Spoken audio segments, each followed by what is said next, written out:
ये कहानी है इंडिया और ऑस्ट्रेलिया के बीच खेले गए 5वीं वनडे मैच की, जिसमें ऑस्ट्रेलिया ने लगभग 400 रनों का टारगेट खड़ा किया था। और जब भारतीय टीम लक्ष्य का पीछा करने मैदान पर उतरी तो मात्र 70-80 रनों के भीतर ही अपने 4 विकेट गंवा दिया। तब ऑस्ट्रेलिया के कप्तान रिकी पॉन्टिंग ने सचिन को खुलेआम ललकारते हुए कहा कि यदि तुम क्रिकेट के भगवान हो तो इस मैच को जिता के दिखाओ, जो लगभग असंभव था। परंतु उसके बाद सचिन ने कंगारुओं के साथ जो किया उसके बारे में सोचकर आज भी कंगारू खून के आंसू रोते हैं। और सचिन के द्वारा खेली गई ऐतिहासिक पारी क्रिकेट के पन्नों में हमेशा के लिए अमर हो गई। दोनों कप्तान Ricky Ponting, MS Dhoni toss के लिए मैदान पर आए। पॉन्टिंग ने टॉस जीतकर पहले बैटिंग करने का फैसला किया। ऑस्ट्रेलिया की तरफ से पारी की शुरुआत शेन वॉटसन और शान मार्श करते हैं और पेबी कुमार के पहले ओवर से महज 3 रन आया, लेकिन दूसरे ओवर में नेहरा को वॉटसन ने चौका जड़ दिया, जिसे देख मार्श ने भी अपना हाथ खोला। पारी की शुरुआत में दोनों ने अपना अंदाज दिखा दिया। जिस बात का डर सता रहा था आखिरकार वही हुआ। कंगारू निर्णायक मुकाबले में दानवों का रूप धारण कर लेते हैं। 9वें ओवर में शेन वॉटसन ने आशीष नेहरा को इस पारी का पहला भी जड़ दिया, साथ में स्कोर को भी तेजी से 50 के पार पहुंचाया, क्योंकि अगले ओवर में शेन वॉटसन ने मुनाफ पटेल को आड़े हाथ ले लिया। पहले तो एक चौका मारा, उसके बाद फिर एक जड़ दिया। पहले विकेट के लिए 50 रनों की पार्टनरशिप पूरा करने के बाद वॉटसन अब और भी तेजी से अर्धशतक की तरफ बढ़ने लगे। दुनिया का सबसे खतरनाक ऑलराउंडर वॉटसन ने बाउंड्री मारकर अपनी 50 पूरी कर लिया। भारतीय गेंदबाज अपनी लाइन और लेंथ सब भूल चुके थे। 11 ओवर्स में स्कोर 67 रन होता है। अभी तक केवल शेन वॉटसन का बल्ला ही जमकर हल्ला बोल रहा था। उनके साथ ही शान मार्श अभी मात्र 13 रन ही बनाकर क्रीज पर डटे हुए थे। वॉटसन की पारी को देखकर उनको शर्म आने लगी। तब जाकर उन्होंने भी अपना हाथ खुलकर खोला और लगातार 2 चौके लगाए। परंतु वॉटसन आज जितनी बेरहमी से पीट रहे थे उसे देख कलेजा कांप जा रहा था। देखते ही देखते दोनों के बीच शत की पार्टनरशिप भी पूरी हो गई। अपनी 50 पूरी करने के बाद शेन वॉटसन अब तेजी से अपने शतक की तरफ बढ़ने लगते हैं। कंगारुओं ने एक बार फिर से साबित किया कि जब बात उनके सम्मान पर आती है तो वो सभी कंगारू शेर की तरह सामने आते हैं। उसके बाद मार्श ने भी अपनी 50 पूरी कर लिया। जहां वॉटसन लहरों का झोंका मार रहे थे तो वहीं मार्श शांत समंदर की तरह रन बनाए जा रहे थे। यहां ऑस्ट्रेलिया बिना विकेट गंवाए 25 ओवरों में 145 रन बना चुकी थी। तभी हरभजन सिंह ने वॉटसन के रूप में भारत को पहला विकेट दिलाया, या यूं कहें सुकून दिलाया, क्योंकि वॉटसन ने 93 रनों की एक तेज पारी खेली थी, जिससे भारतीय टीम में राहत की सांस आई। वॉटसन के जाने के बाद कप्तान रिकी पॉन्टिंग मैदान पर आते हैं। इस बीच कुछ ओवर तक गेंदबाजों ने दबाव बनाए रखा, लेकिन ऑस्ट्रेलिया का हर खिलाड़ी डगआउट से सेट होकर आता है और ये दोनों ने मिलकर 35 ओवरों तक स्कोर को 200 रनों तक पहुंचा दिया। 15 ओवरों का खेल बाकी था, लेकिन अब शुरू हुआ कंगारुओं का कहर। वॉटसन की पारी तो केवल झांकी थी, अभी असली पिक्चर बाकी थी, क्योंकि अगले 4 ओवरों में मार्श और पॉन्टिंग ने इस कदर पीटा कि गेंदबाजों की रूह कांप गई। इस दौरान केवल चौके देखने को मिले। तभी 39 ओवर में प्रवीण कुमार खाने के बाद रिकी पॉन्टिंग को क्लीन बोल्ड कर देते हैं। पॉन्टिंग ने 45 रन बनाया। ऑस्ट्रेलिया का स्कोर 40 ओवर की समाप्ति पर 245 रन पर 2 विकेट होता है और हाथ में 8 विकेट बाकी था, जिससे साफ हो गया था कि ऑस्ट्रेलिया भारत के सामने बहुत ही बड़ा टारगेट रखने वाली है। अगले ओवर में शान मार्श ने अपनी सेंचुरी पूरी कर लिया। पूरा ऑस्ट्रेलिया खेमा खुश हो चुका था, जिसके बाद मैदान पर आए कैमरन वाइट ने भी एक जड़ दिया। अब दोनों तरफ से बाउंड्री आने लगी। आलम ऐसा आ गया था कि जब नेहरा ने मार्श का विकेट लिया तो उनको विश्वास ही नहीं हो पा रहा था। शायद वो सोच रहे थे अब मार तो पड़ने ही वाली है, विकेट आए या ना आए, क्योंकि ऑस्ट्रेलिया के पास 1-2 दानव नहीं, पूरी दानवों की फौज हुआ करती थी। अब माइकल हसीन मैदान पर आए और 7 ओवर का खेल बाकी था। स्कोर 271 रनों पर 3 विकेट होता है और फिर यहां से शुरू होता है कंगारुओं का तांडव। वाइट ने जडेजा को लगातार 2 मारे, जिससे जडेजा का होश ठिकाने आ गया। मानो कंगारू आज बीच मैदान में ऐलान कर रहे हों कि भारत, हम तुमको धूल चटा देंगे। और ऐसा हो भी क्यों नहीं जब पूरी टीम मैच विनर खिलाड़ियों से भरी हो। कैमरन वाइट अब तेजी से अपने अर्धशतक की तरफ बढ़ने लगे और कुछ देर पहले नेहरा जैसा सोचे थे उनके साथ वैसा ही होता है। 47वें ओवर में हसीन ने नेहरा को आड़े हाथ ले लिया और इनके इस ओवर में 2 जड़ दिया। इस दौरान भारतीय ड्रेसिंग रूम को देखकर लग रहा था कि मैच किसी ऐसी वैसी टीम से नहीं, ये मैच ऑस्ट्रेलिया जैसी खतरनाक टीम से है, जो मैच ही नहीं हराती बल्कि सामने वाली टीम का आत्मविश्वास भी तोड़ देती है। लेकिन पूरी दुनिया में भारत ही एक ऐसी टीम थी जो ऑस्ट्रेलिया को टक्कर देती है। परंतु आखिरी ओवर बेहद ही दिलचस्प रहा। 50वें ओवर की पहली गेंद प्रवीण कुमार ने बहुत तेज डाली, लेकिन कैमरन व्हाइट ने मार दिया, जिसके बाद गेंदबाज प्रवीण कुमार खून के आंसू रोए।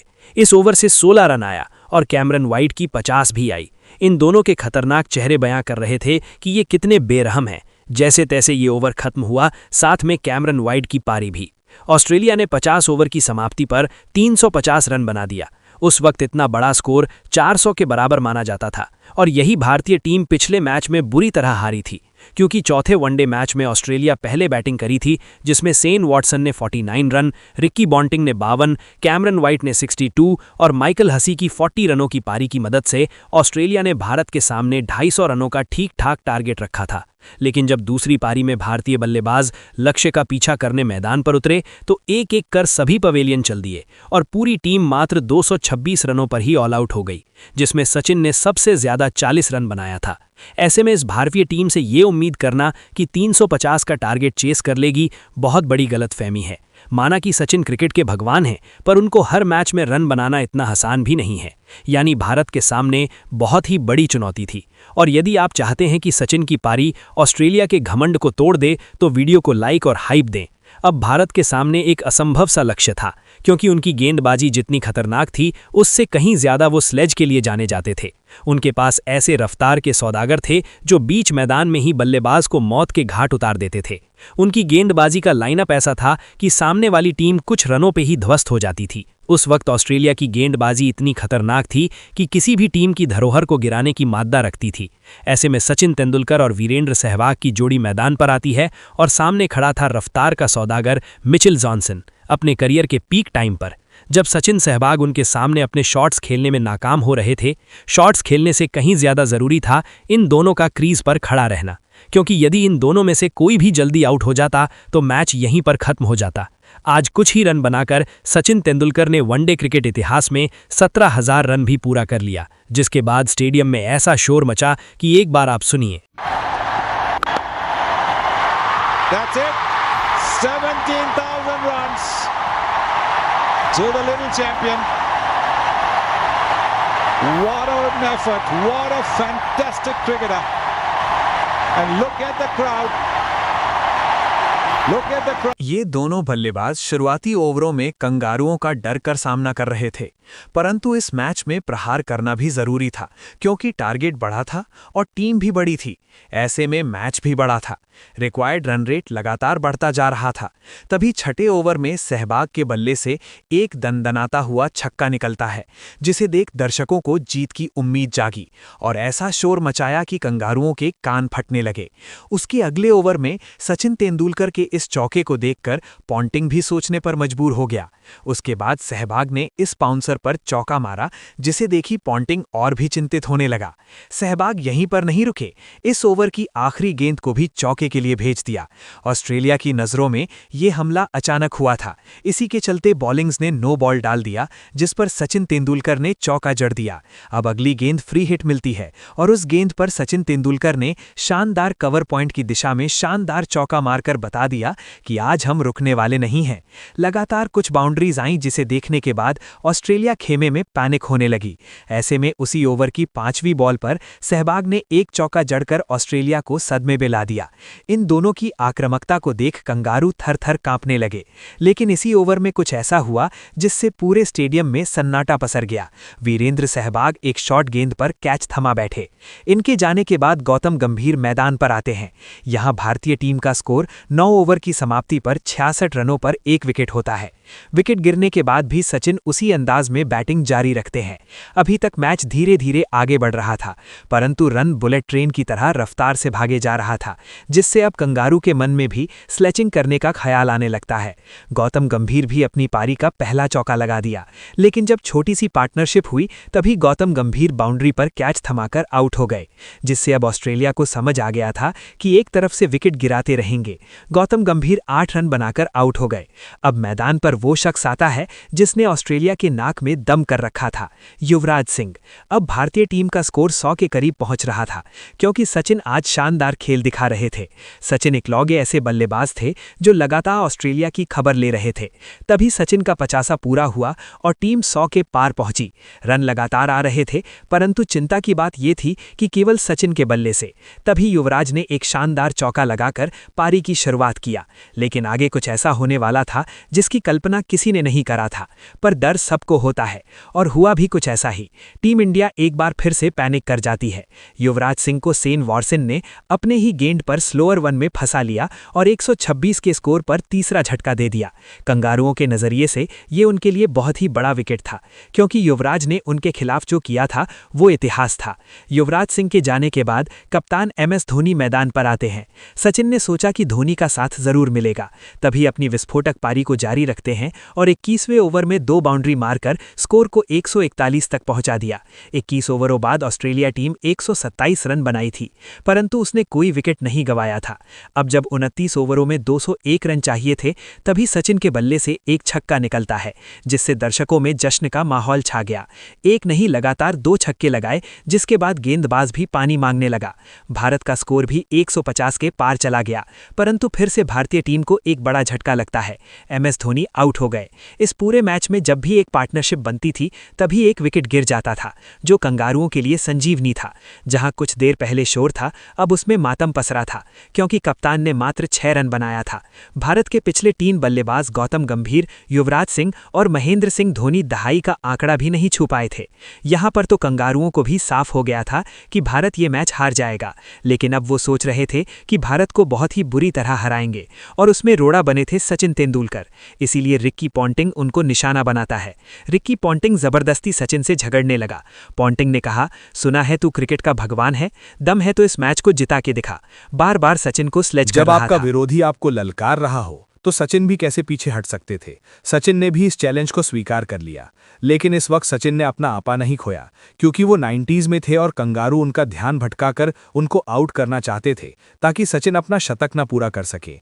लेकिन ये सब होता देख रहे थे सुरेश रैना, और तब सुरेश रैना ने उसी शेन वॉटसन को एक लंबा मारकर उसकी औकात बता दिया, जिससे 2 बाउंड्री खाने के बाद वॉटसन दबाव में आ गया। तब रैना ने चालाकी से सचिन को स्ट्राइक पर ला दिया। अब जिस चीज का इंतजार पूरा भारत कर रहा था, वो पल आ जाता है। सचिन ने सेंचुरी पूरी किया, वो भी महज 81 गेंदों में। Fantastic from Sachin Tendulkar. Master continues. 45th 100 in One Day International. ये केवल शतक नहीं था, बल्कि पॉन्टिंग के चेहरे पर तमाचा था, जिसके बाद तो सचिन और भी आक्रामक हो गए। इसी के साथ स्कोर को 200 रनों के पार पहुंचा दिया। 30 ओवर की समाप्ति पर भारतीय टीम इस मैच को जीतने का सोच सकती थी, क्योंकि अब 20 ओवरों में 150 रन बनाने थे और मैदान पर सचिन रैना की जोड़ी मौजूद थी। यदि सचिन बड़े बड़े शॉट लगा रहे थे तो रैना भी पीछे नहीं हटने वाले थे।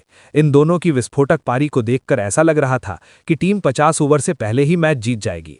कंगारू पूरी तरह से हताश निराश हो गई, क्योंकि जहां लगातार विकेट गिर रहे थे, वहां अब रन बरस रहे थे। रनों का सैलाब आ रहा था, जो ऑस्ट्रेलिया को डरा रहा था। देखते ही देखते 38 ओवर बाद टीम का स्कोर 254 रनों पर 3 ही विकेट होता है, और रन सिंगल डबल से नहीं बल्कि चौकों से आ रहे थे। सचिन 118 गेंदों पर 146 रन बनाए थे। रैना भी अपने अर्धशतक के करीब जा रहे थे, और जितनी बेरहमी से पीट रहे थे, ऑस्ट्रेलिया रो रही थी। इतना बड़ा टारगेट बनाने के बाद भी ऑस्ट्रेलिया के पसीने छूट रहे थे। पॉन्टिंग बेचारा सोच रहा था कि आखिर क्यों मैंने सचिन को ललकार दिया। इसी चौके के साथ सचिन ने 150 रनों का आंकड़ा भी पूरा कर लिया। पूरा स्टेडियम खड़े होकर तालियां बजा रहा था। इस ओवर में 2 बाउंड्री आई, जिसके बाद अब 60 गेंदों पर मात्र 75 रन चाहिए थे। तभी तेंदुलकर ने एक और चौका मार ऑस्ट्रेलिया को बैकफुट पर धकेल दिया, जिसके बाद रनों की नदियां बहने लगी। अगले ओवर में रैना ने भी मार अपनी 50 पूरी कर लिया। इन दोनों ने ऐसा माहौल ला दिया कि ऑस्ट्रेलिया पल भर में मैच से ही बाहर निकल गई, क्योंकि अब 49 गेंदों पर मात्र 53 रन चाहिए थे। यानी अब कोई भी बल्लेबाज आता तो इस मैच को जिता देता। परंतु ये दोनों ही अभी खड़े थे, लेकिन भारत और ऑस्ट्रेलिया के बीच कोई मैच इतनी आसानी से खत्म हो जाए, ऐसा हो ही नहीं सकता है। और यहीं पर कुछ ऐसा हुआ जिसने मैच के मोमेंटम को भी ऑस्ट्रेलिया की तरफ धकेल दिया। जब 46 गेंद पर 52 रन चाहिए थे, तभी वॉटसन ने रैना को आउट कर दिया। भारत के लिए यह बहुत ही बड़ा झटका था। सुरेश रैना 59 रन बनाकर पवेलियन चल दिए। इनके जाने के बाद हरभजन सिंह मैदान पर आए, परंतु भारत के लिए अच्छी खबर ये थी कि सचिन तेंदुलकर अभी भी क्रीज पर डटे थे। लेकिन तभी पूरा मैच पलट गया, क्योंकि हरभजन सिंह वॉटसन के उसी ओवर में आउट हो गए, जिससे 2 लगातार विकेट गिरने से दबाव भारत के ऊपर आ गया। 300 रनों पर 6 विकेट गिर चुका था, जिसके बाद रविंद्र जडेजा मैदान पर आए और जब 28 गेंदों पर 39 रन चाहिए थे, तभी जडेजा ने चौका लगाकर बताया कि मैच अभी खत्म नहीं हुआ है। सचिन जडेजा के कुछ अच्छे शॉट्स ने रिक्वायर्ड रन रेट को कम कर दिया और ये मैच एक बार फिर से रोमांचक मोड़ पर आ गया, क्योंकि जडेजा ने 47वें ओवर में चौकों की लाइन लगा दिया, जिसे देख पूरा भारतीय खेमा खुशी से झूम उठा। अब ये मैच पूरी तरह से भारत के पाले में आ गया, लेकिन जब 18 गेंद पर 19 रन बनाना था, तभी सचिन तेंदुलकर 175 रनों की पारी खेलकर आउट हो गए। सचिन तेंदुलकर हताश निराश पवेलियन वापस चल दिए और कंगारुओं को मैच में वापसी करने का एक मौका देकर, जिससे मैच में एक और ट्विस्ट आ गया। मैच इतना पास ले आने के बाद सचिन आउट हुए थे, इसका मलाल जिंदगी भर होने वाला था। अब भारत के लिए प्रवीण कुमार मैदान पर आए और एक वक्त पर 16 गेंदों पर 18 रन बनाना था। तभी इस मैच की सबसे बड़ी गलती हो जाती है। जडेजा बिना रन के भाग जाते हैं, जिससे वो रनआउट हो गए। जो मैच अभी कुछ देर पहले भारत जीत रहा था, उसको अब हारता हुआ देख रहा था, क्योंकि अभी अभी आए आशीष नेहरा ने भी बड़ा शॉट खेलना चाहा और वो भी अपना विकेट दे बैठे। परंतु मैच इतनी आसानी से भारत कैसे हार सकता था। अब यहां से भारत को इस मैच को जीतने के लिए 11 गेंदों पर 16 रन बनाना था और ऑस्ट्रेलिया को केवल 1 विकेट की दरकार थी। परंतु इंडिया ऑस्ट्रेलिया के बीच कोई मैच इतनी आसानी से खत्म हो जाए, ऐसा हो ही नहीं सकता है, क्योंकि प्रवीण कुमार ने बॉलिंजर्स को एक लंबा मारकर पूरे स्टेडियम में जीत की उम्मीद पैदा कर दिया।